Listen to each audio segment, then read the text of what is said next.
Hello everybody, Scott Golden here with the WCW Worldwide Review for the 10th of April 1993.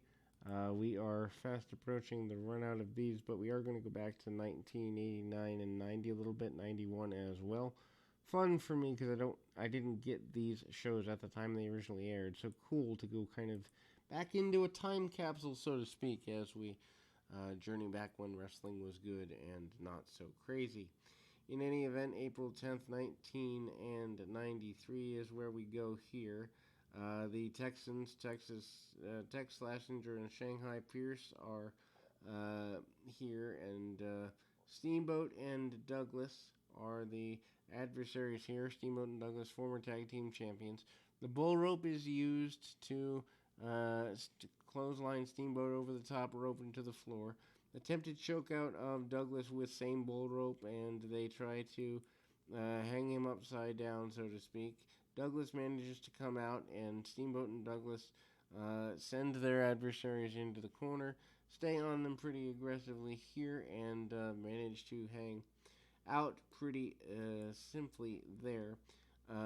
Steamboat and Douglas do go into a more traditional match. Tag off, Tex Slasinger takes the majority of the early heat for the contest, and then we go into Shanghai Pierce getting a running clothesline on Ricky Steamboat, nearly knocks him out of his boots.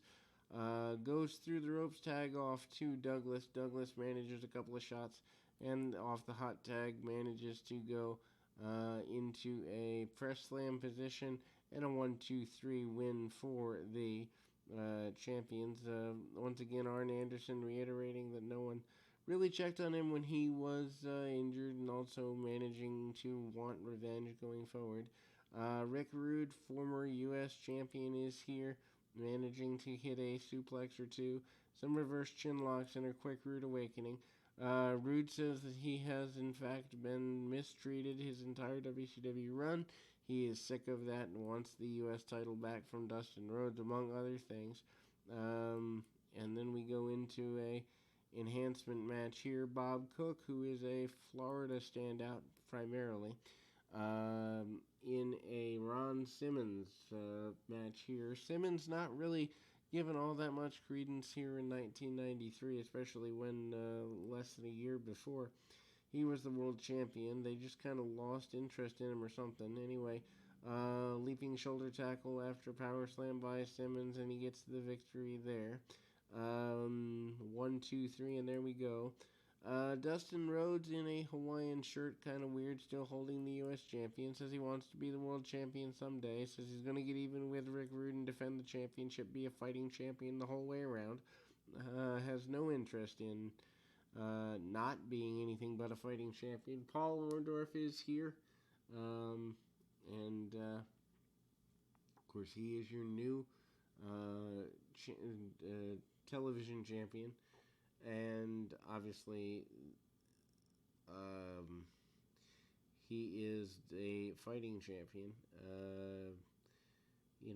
Zink and Orndorff, kind of an interesting match. They have crossed paths a couple times before, but not for very long.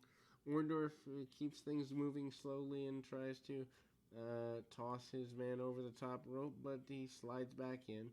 Orndorff does a lot of posing and basic stuff here. Sends the man to the outside of the ring, does Zink, and manages to keep things going. Zink with the arm bars floats over into hammerlocks and the like. Tries to crank up and get a submission, can't quite get it done there.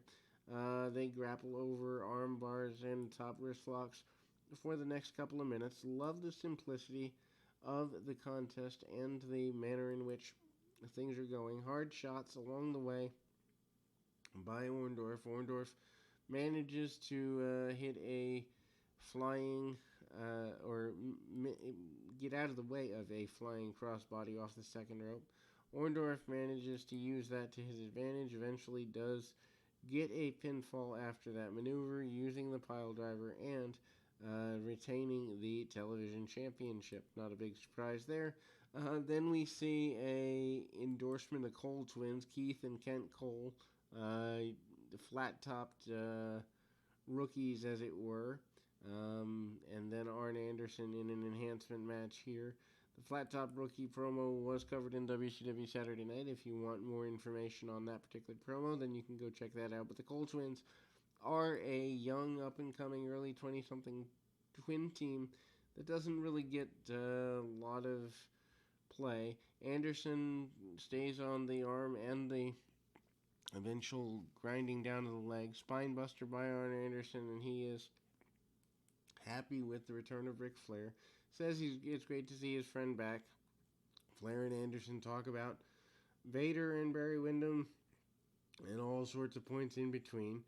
The babyface turn of Arn Anderson, I wouldn't say is completely complete, but pretty close to. Missy Hyatt complains that Ric Flair won't give her the time of day.